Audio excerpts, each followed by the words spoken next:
Des tensions en Tanzanie. Pour la première fois, il y a beaucoup de tensions en Tanzanie. Le monde est stupéfait. Tout le monde se demande ce qui se passe réellement en Tanzanie, c'est quoi? Et c'est dit à quoi? Beaucoup de gens s'interrogent. Et même la communauté internationale s'interroge sur ces points. Beaucoup de pays sont vraiment effrayés avec la gravité ou les tensions, l'intensité de tensions qui se manifestent et se remarquent en Tanzanie. Mais tout ça, c'est quoi? Des années de colère refoulée contre un pouvoir violent s'exprimant selon Amnesty International. Les manifestations violentes dans la capitale économique Dar es Salaam et ailleurs en Tanzanie sont l'expression d'années de colère refoulées contre un pouvoir répressif venant d'une population acculée qui se sentait obligée de riposter à la violence d'État, estime aussi un expert d'Amnesty International. Mais ce n'est pas tout. Le président Sami Suluhu Hassan, qui aspire à être élu après avoir été promis à cette charge à la mort de son prédécesseur John Pombe Magufuli en 2021, est particulièrement visé car elle est considérée responsable de la terreur en cours avec des enlèvements de toutes parts qu'un de ses fils est accusé d'orchestrer. Observe donc tout le monde et le monde entier. Mais question, pourquoi ce soulèvement populaire en Tanzanie? Quelque chose qu'on n'a pas l'habitude de voir, quelque chose qui n'est pas tellement visible. Qu'est-ce qui se passe vraiment? Alors, avant d'entrer en détail, mesdames et messieurs, nous vous demandons de liker, commenter, partager la vidéoconférence en soutien à notre chaîne d'Info et la Vérité. Mais aussi, nous vous demandons de vous abonner si vous n'êtes pas encore abonné à notre chaîne d'Info et la Vérité, et activer la cloche des notifications. Et peut-être que vous figurez parmi nos nombreux anciens abonnés qui se sont perdus donc après les mesures de censure de notre ancienne chaîne. Alors, vous pouvez toujours nous trouver sur Info et Vérité. Avant, c'était Info et la Vérité. Maintenant, c'est Info Vérité et vous allez voir directement notre logo et qui témoigne que vous êtes au bon endroit et au bon adresse. Merci beaucoup à tous de nous avoir suivis. Alors, entrons donc en détail. En Tanzanie, qu'est-ce qui se passe? Question, pourquoi ce soulèvement populaire en Tanzanie? C'est quelque chose que beaucoup de gens n'ont pas assisté il y a des années. Les Tanzaniens ont pu souffrir beaucoup des années, silencieusement. Ils ont encaissé, ils ont supporté, Ils ont même vécu la terreur, l'humiliation, la dégradation, la violence même physique, sexuelle, arbitraire, des tueries, donc des enlèvements, des emprisonnements arbitraires. Mais ils sont restés trop silencieux. Mais pourquoi aujourd'hui ce soulèvement en Tanzanie? La réponse est simple. Les gens ne s'attendaient pas assez à ce que la Tanzanie atteigne ce stade. Mais lorsque vous poussez à bout un peuple, à un moment où l'opposition politique n'existe plus, où ces candidats sont emprisonnés ou mettre en prison, soit disqualifiés, même au niveau local, où des personnes sont enlevées de toutes parts sans aucune forme de responsabilité ou même d'enquête de la part de l'État, où il y a des arrestations arbitraires et massives des partisans de l'opposition. À un moment donné, ce que nous voyons est quelque chose qui devait arriver, coûte que coûte. Donc, ce que nous sommes en train de vivre, ça devait arriver coûte que coûte en Tanzanie. Ce genre de tension est observé chez un peuple qui a été acculé pendant si longtemps, qui a été poussé dans un coin. Et à un peuple, à un moment donné, il doit riposter et contre-attaquer. Donc, il y a des choses là. Riposte et contre-attaquer. Quand un peuple est maltraité comme ça, durant des années, ces peuples se soulèveront un jour. Si la position n'a plus de voix dans le pays, ils sont eux-mêmes d'abord victimes des arrestations arbitraires, des disqualifications, les disqualifiés au poste quelconque, au niveau local tout comme national, tout comme provincial. Sachez que ces peuples, un jour, se soulèvera.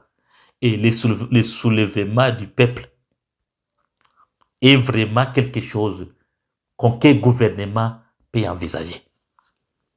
Mais beaucoup de gouvernements africains ignorent cela. Parce que le peuple est plus fort que même, que même les forces de l'ordre. Le peuple est plus fort que même l'opposition réunie dans ce pays. Quand le peuple s'exprime, c'est la colère du peuple. D'abord, c'est un soulèvement. Ensuite, ça va devenir quoi?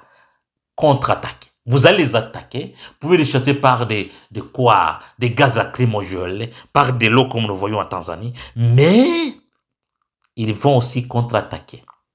Et c'est là, c'est le gouvernement qui va entendre beaucoup de pertes. Les gouvernements. La faute des gouvernements. Question encore. Pourquoi la présidente Sami Suluhu Hassan est-elle si impopulaire alors que son prédécesseur John Pombe Magufuli était qualifié d'autoritaire? La réponse est simple. Alors que John Pombe Magufuli appliquait la guerre juridique pour réprimer la population avant les élections de 2020, qu'il avait emporté quand même, bien sûr, il avait emporté ça avec Madame Hassan comme vice-présidente. Suluhu, elle, au contraire, elle utilise littéralement la terreur. Magufuli se battait pour... C'était une guerre juridique. Mais Suluhu, après avoir pris le pouvoir, elle fait que la terreur à la population. Cette terreur est remarquée par quoi? Par les enlèvements, les meurtres que nous voyons, mais aussi la violence et le harcèlement sexuel. Vous imaginez, harcèlement sexuel, les meurtres, donc tuerie. Quand les forces de sécurité torturent les dissidents, ce qui est un nouveau phénomène. À ce moment, il y a une colère refoulée. Et cela pourrait venir à la fois de l'intérieur du CCM, Chama cha Mapinduzi, ex-parti unique au pouvoir depuis l'indépendance de ce pays, dont M. Magufuli et Mme Hassan Suluhu font partie, où des personnes ont été ciblées, mais aussi en dehors du CCM, c'est-à-dire des partis d'opposition, voire même des citoyens ordinaires, car personne n'est épargné par ces partis.